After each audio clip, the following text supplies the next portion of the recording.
Whatever it takes to get you to try harder, read more, set your goals, and go for it. Here's the next attitude disease.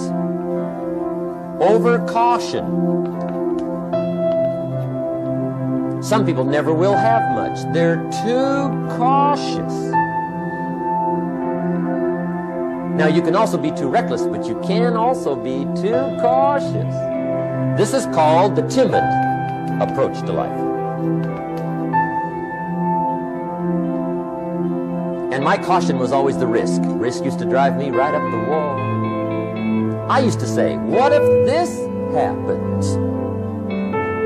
It's called the language of the poor. What if this happens? And on top of that, if this was to happen, look at the fix I'd be in. I better not try. I could always ace myself out. Then I'll tell you what changed my whole life when I finally discovered it's all risky.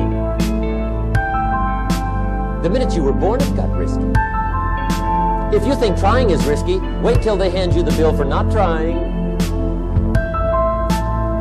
If you think investing is risky, wait till you get the tab for not investing. See, it's all risky. Getting married is risky. Having children is risky. Going into business is risky. Investing your money is risky. It's all risky. I'll tell you how risky life is. You're not going to get out alive. That's risky. The Englishman says, well, if that's the way it's going to work out, let's give it a go. Right, that's what it's for. Give it a go. Somebody says, yeah, but I'm looking for safety and security. Fine, then huddle in a corner. We'll cover you with a sheet, bring you 3 meals a day. And we'll protect you, feed you, look after you, care for you. We won't let anything happen to you. And you'll probably live to be 100. The guy said, well, yeah, I'd live to be 100. But what a way to live. Right. What a way to live, safe and secure. Don't ask for security. Ask for adventure. Better to live 30 years full of adventure than 100 years safe in the corner. And see, it's not important how long you live. What's important is how you live. Here's the next attitude disease. We're almost through with this motley list. In fact, we're almost through. Hang on. The next one is pessimism. Pessimism, the deadly disease of always looking on the bad side, the problem side, the difficult side, checking all the reasons why it can't be done. The poor pessimist leads an ugly life. He doesn't try to figure out what's right. He tries to figure out what's wrong. He doesn't look for virtue. He looks for faults. And when he finds them, he's delighted. How ugly. This is the poor guy who looks through the window, doesn't see the sunset. He sees the specks on the window.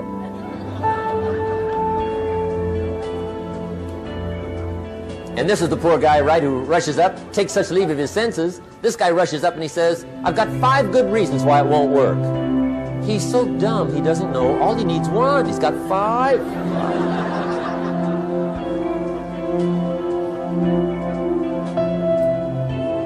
To the pessimist, the glass is always half empty.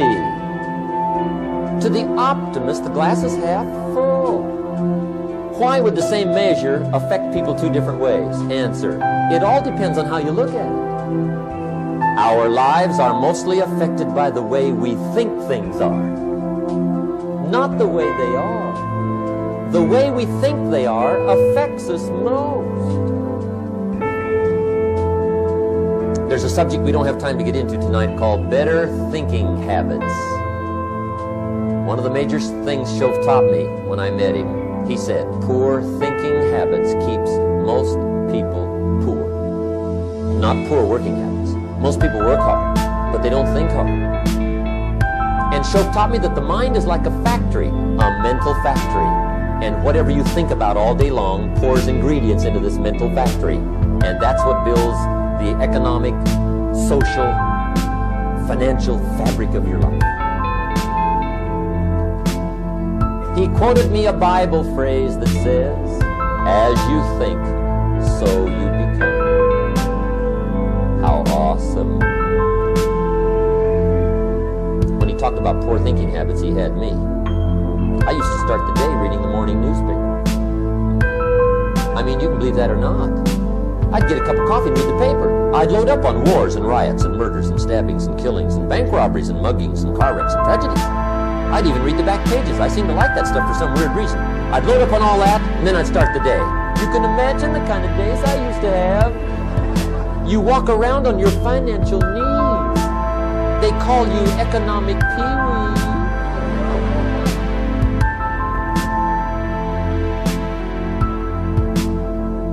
The guy says, I want to be a great leader. Wonderful. The first thing we do is follow him to his house. When we get there, we walk in and check his library, number one. Somebody says, well, why check his library? The reason is because what a man reads pours massive ingredients into his mental factory, and the fabric of his life is built from those ingredients. You would not believe what some people have got in their house to read. You would not believe. One of the best dressed up words I know for a lot of it is trash. Can you imagine dumping a barrel of trash into this mental factory every day and coming out with a rich, dynamic, positive life? It can't be done. You might as well try making a cake with cement. The kids back in Danbury, Connecticut, high school, they're asking me questions one day. I'm talking to the kids. Kids got good questions these days. One of them said to me, Mr. Rohn, how do you build the good life? I said, it's simple. It's not easy, but it's simple. Here's how you build anything. Select the right ingredients, keep out the wrong ingredients, and it starts with thought. Everything starts with thought. So you must be wise and careful what you think about, because that starts everything.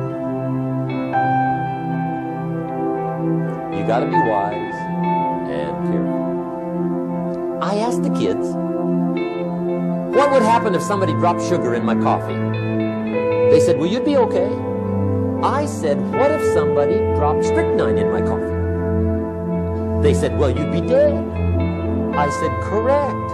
Lesson 1. Life is both sugar and strychnine. You gotta be careful. I said, what if my worst enemy drops in the sugar?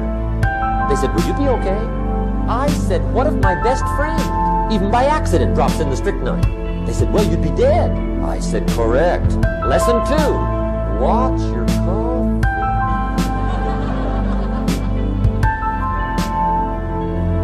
You got to be careful. See, it doesn't matter who hands you the bad stuff. It doesn't matter where you get the bad stuff. It'll still do its damage on your bank account. Wherever you get it.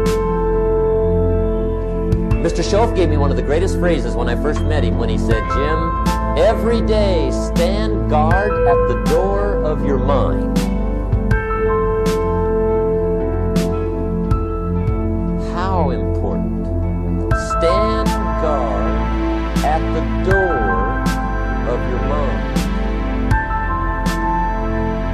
And you decide what goes into your mental factory. Don't let anybody just dump anything they want to in your mental factory, because you've got to live with the results. Okay, here's the last disease, and we're through with this list. In fact, we're almost through. Hang on.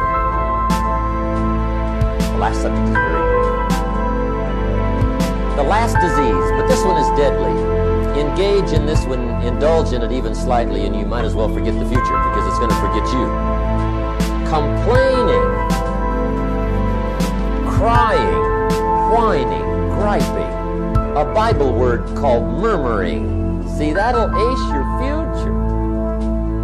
Spend 5 minutes complaining, and you have wasted 5. And you may have begun what's known as economic cancer of the bone. Surely they will soon haul you off into a financial desert and there let you choke on the dust of your own regret.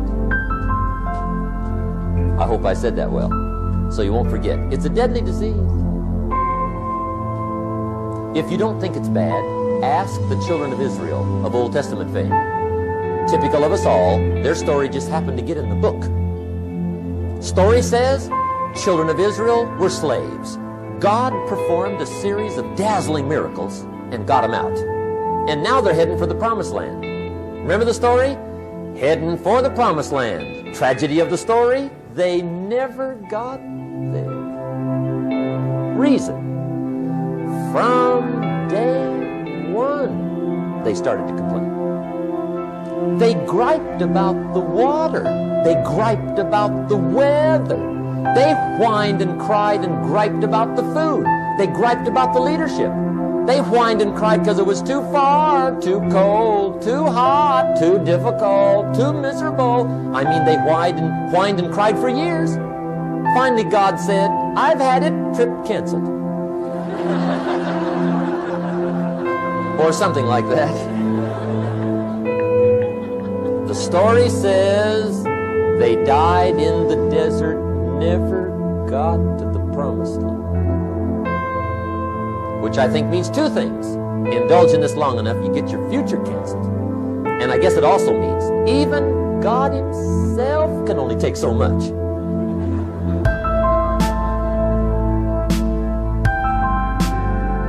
Okay. Just be on the lookout of the things that can destroy all the good you started. The war is on. And this evening, tomorrow, mentally, personally, socially, economically, you got to make sure you're winning the war. And this is part of it.